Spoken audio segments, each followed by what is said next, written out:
ቢደፍርሽ ይወድሻል እንዴ? እንደም ለወንድሜ ነው የምነግረው። እህቴ እባክሽን፣ አይ እንደዚህማ እንዳታደርጊ እባክሽን፣ እባክሽን።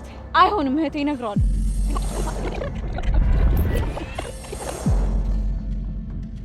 እህቴ እንዴት ነሽልኝ? በጣም ናፍቀሽኝ ነበር። እኔም በጣም ናፍቀሽኝ ነበር። ለዛ ነው የደወልኩልሽ። እንኳን ደወልሽልኝ። ደግሞ እህቴ ወንድሜ እኮ ተገኘ። ማለት ጠፍቶ ነበር እንዴ? ወይ ለካ አንቺ አልሰማሽም። ወንድሜ እኮ በጩቤ ተወግቷል።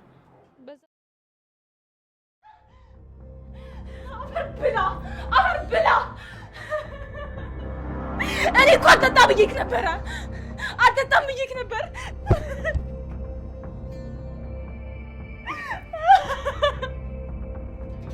ወይኔ ጉዴ! ወይኔ ጉዴ! እሺ አሁን የት ነው የምገባው? የት ነው የምሄደው? እሺ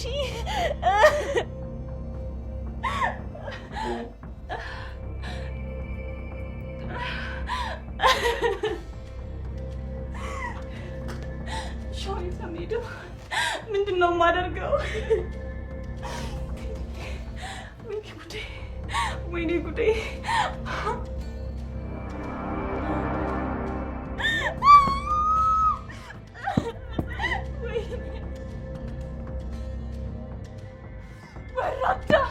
ወራዳ ነኝ።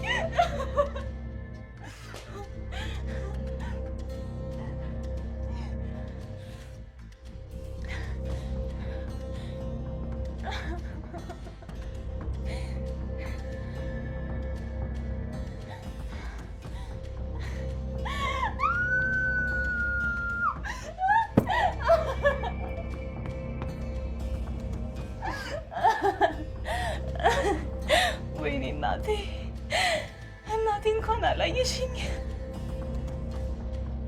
እንኳን አላየሽኝ።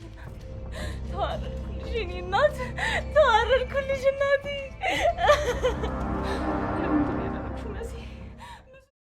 ጋር ላለማውራትና ላለመገናኘት ነው። ስለዚህ ከዚህ በኋላ በመንገዴ እንዳላይሽ። በጣም ከባድ ጉዳት ሲደርስብሽ ያኔ ለምንሽ ወደ እኔ ትመጫለሽ? አድርጊውና አሳየኝ። ማውራትሽ ብቻ ጥቅም የለውም። እሺ አሁን ከዚህ ሂጂ፣ ዞር በይ። ባትይኝም ልሄድ ነበር፣ ሰዓቴ ደርሷል። ባይ።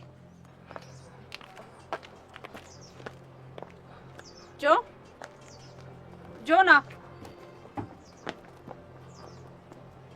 ምንድን ነው?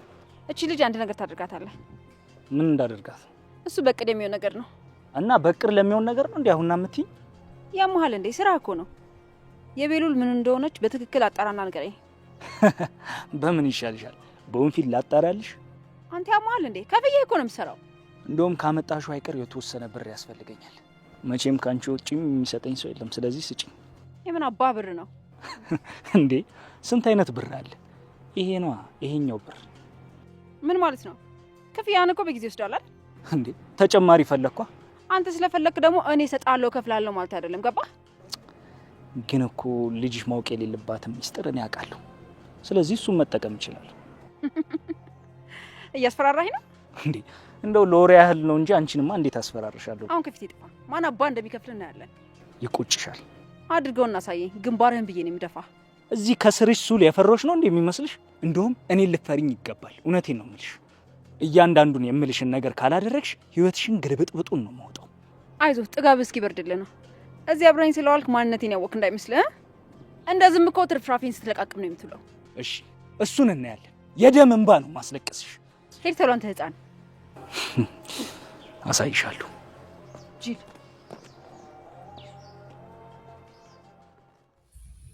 ሰላም ሰላም፣ ጤና ይስጥልኝ ውድና የተከበራችሁ የቻናሌ ቤተሰቦች በያላችሁበት ሰላማችሁ ዝት ይበል። እንዴት ናችሁ? ደህና ናችሁ ወይ? እኔ ጋር ሁሉ ሰላም እግዚአብሔር ይመስገን።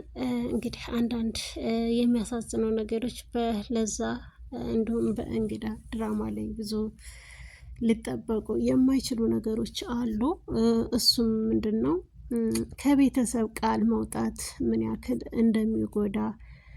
ምክንያቱም እኛ የተሳሳተ መንገድ ስንመርጥ ቤተሰብ ያርማል፣ ቤተሰብ ያስተካክላል። ነገር ግን መሲ በእናቷና በወንድሟ አልሄድም ብላ ይህን ሁሉ ችግር ደርሶባታል። እንደማይወዳት ማወቅ ያለባት አሁን ላይ ማወቅ ትችላለች ማለት ነው። ምክንያቱም የሚወዳትን ቢሆን የሚወዳትና የሚያፈቅራት ይሆን ይህንን ነገር ባልፈጸመ ነበረ። ጆን እንግዲህ ደግሞ በተገላቢጦሽ ከወይዘሮ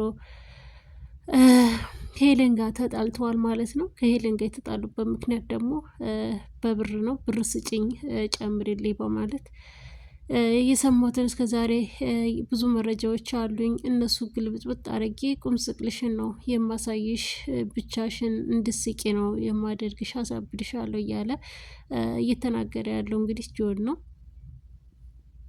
በነገራችን ላይ የልጅሽ መረጃም እኮ አንድ ሚስጥር እኔ ጋ አለ፣ በሱም ማስፈራራት እችላለሁ እያለ እየጎረረ ነው ያለው። ምክንያቱም ላርገው ካለ ማድረግ ይችላል። እንግዲህ አንድ ሰው ምንም ነገር ደስታ ሲኖረን ወደ ቤተ ክርስቲያን እንደማንሄድ ይናገራል ማለት ነው ይሄ ድራማ። በችግራችን ጊዜ ቤተ ክርስቲያን ሄደን እንደምናለቅስ ከዚህ ድራማ ተመልክቻለሁ። እና እስከ ዛሬ ደስታ ላይ ስለነበረች እግዚአብሔርን አልፈለገችውም ነበረ መሲ ማለት ነው። ሁሌም እናቷ ናት እና ትንሿ እህቷ ናት ወደ ቤተ ክርስቲያን የሚሄዱት እንጂ እሷ ግን አንድን ቀንም ወደ ቤተ ክርስቲያን ሄዳ አታውቅም። ዛሬ ላይ ግን ሲቸግራት ሲጨንቃት ማለት ነው እንግዲህ ሄዳለች። ቤተ ክርስቲያን ሄዳ በር ላይ ቆማ ስታለቅስ ነበረ። የተፈጠረው ነገር ደግሞ በጣም ያሳዝናል። በጣም ከባድ ነው። ከሚወዱት ሰው እንደዚህ አይነት ስነ ምግባር ሲፈጸም በጣም ከባድ ነው። እንግዲህ ወይዘሮ ሄለን ደግሞ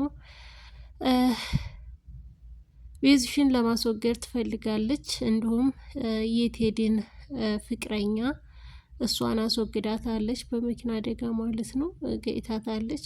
በነገራችን ላይ እስካሁን ቶማስ አልሞተም። ቶማስ አለ በህይወት ማለት ነው፣ ታግቷል። በቴዲ እጅ ነው የታገተው። ምክንያቱም መሲ ለመጀመሪያ ጊዜ ላይ የሄለንን ሚስጥር ለቶማስ አወራሁ ብላ ስትል የዛን ሰዓት ደግሞ ቶማስ እየመጣ እያለ መንገድ ላይ ያገተው ቴዲ ነው ማለት ነው። ቴዲ አግቶታል እንጂ ቶማስ ምንም አልሆነም፣ እስካሁን በህይወት አለ። እንግዲህ መሲ በጣም አዝናለች። በጣም ጭንቅ ላይ ነው ያለችው። በጣም በሚያስጠላ ሁኔታ ከሱ የማጠብቀው ነገር ነው የተፈጠረው። ጆን እንግዲህ ምን ይወስናል? ከወይዘሮ ሄለን ጋር ተስማምቶ የቤሉልን አፍቃሪ ወይም አክስት ሆነ የመጣችዋን ልጅ ያስወግድላታል ወይስ ምን ይፈጠራል? ወይስ ጆንን ልታስወግደው ትችላለች ወይዘሮ ሄለን የሚለው በቀጣይ ፓርት ላይ የምናየው ይሆናል። ለዛሬው ግን ቪዲዮውን ላይክ እና ሰብስክራይብ እያደረጋችሁ እንድታበረታቱኝ መልካም ምኞታችሁን ለምገልጡልኝ ቤተሰቦች ደግሞ ከልብ አመሰግናለሁ። ወይዘሮ ሄለን እንግዲህ በሀረግ ድራማ ላይ በጣም መልካም ሴት ሆናለች ማለት ነው። መልካምነቷ ግን ደግሞ በተቃራኒው በጣም ያስፈራል ማለት ነው። የበለጠም ልትጎዳቸው የምትቀርብበት መንገድ ሊሆን ይችላል። ወይስ እውነት እንዳለችው ተቀይራ ወደ መልካም ነገር ለመሆን መልካም ሰው ለመፍጠር ፈልጋ ነው የሚለውም ሀሳብ አለብን ማለት ነው። በጣም ከባድ ነው ለመናገር። ምክንያቱም እንደዚህ አይነት ባህሪ አሳይታን ስለማታቅ አንዳንዴ ከሚጮህ ውሻ ዝምተኛው ውሻ ፍራ ይባላልና ልክ እንደ ሀረግ ላይ እንደምሰራው ድራማ ማለት ነው ወይዘሮ ሄለን ወይም ሉሊት ማለት ነው። በጣም ከባድ ነው። ጆን አሁን ላይ ደግሞ መኩን የወጉት አንዱ እሱ ነው። ነገር ግን መኩን እንደወጋው እርግጠኛ የሚያደርግ እንትን የለውም። መኩን አላየውም፣ መኩ አላየውም ማለት ነው ጆን ግን ራሱ ቪዲዮ ሲቀርጽ የነበረው እሱ ነው። ሲወጋም እንዲወጋም እዛ ቦታ ላይ የተደወለለት እቃ ላቀብልህ ነው ተብሎ የመጣበት ምክንያት አንዱ እሱ ነው። የመሲ ፈገግታ የውሸት ፈገግታ ነው ማለት ነው። በጣም ፈገግ ትላለች፣ ግን እውነት ፈገግታዋ ይህ አልነበረም። ምክንያቱም ለማስመሰል ያክል እየሳቀች ያለችው መሲ ናትና መሲ በጣም ልቧ ተሰብሯል ማለት ነው። ሲጨንቃት ነው እንግዲህ ቤተ ክርስቲያን ሄዳ በር ላይ ስታለቅስ የነበረው። አንድ ሰው በደስታው ሳይሆን በሀዘኑ እግዚአብሔር እንደሚያስታውስ ነው ዝጋ እኔ ከሰው የተረዳሁት ማለት ነው። እግዚአብሔር ግን በሁሉም ቦታ ምሉ ነው። ግን እንደኛ አይነቶቹ ደግሞ ሲከፋን እንጂ ስንደሰት ልናመሰግነው አንሄድም። እግዚአብሔር ይመስገን ብለን እንኳን ይሄንን ነገር አደረክልኝ እንኳን የደስታዬ ተካፋይ ያደረከኝ ብለን አናመሰግንም። ነገር ግን ሲከፋን ሄደን እናለቅሳለን እንደምን እንደዚህ ከሆነ ብለን ማለት ነው። አንዳንዴም የእናትና የአባትን ምክር የወንድሞ ታላላቆች ወንድምንና እህትን መስማት እንደሚጠቅም መረዳት ያስፈልጋል። መሲ በተደረገው በእናት ላይ ነው የእናቷን ቃል ጥሳ እንደወጣች ሁሉ እንግዲህ መንገዷ ሁሉ ብልሽሽት ብሎባታል። በጣም ያሳዝናል ማለት ነው። መሲ ይሄ ባይፈጠር ደስ ይል ነበረ። ነገር ግን እንግዲህ እንደምታዩት ሁሉም ነገር ምስቅልቅሉ ወጥቷል። በጣም ያስጠላል ማለት ነው። ውድና የተከበራችሁ የለዛ ዩቲዩብ ቻናል ተከታታዮች በሙሉ እንዲሁም የሁሉም ነገር ዩቲዩብ ቻናል ተከታታዮች በሙሉ ቪዲዮውን እየገባችሁ ላይክ እና ሰብስክራይብ እንድታደርጉ በትህትና ጠይቃለሁ። እንዲሁም ለምትሰጡኝ አስተያየትና ብርታት በእውነቱ ከልብ አመሰግናለሁ። በያላችሁበት ሰላማችሁ ብዝት ይበልልኝ። ሙስሊም እህቶቼ ኢድ ሙባረክ እንኳን አደረሳችሁ በዚሁ አጋጣሚ ማለት ነው። በቀጣይ ቪዲዮ እንገናኛለን። መልካም ቆይታ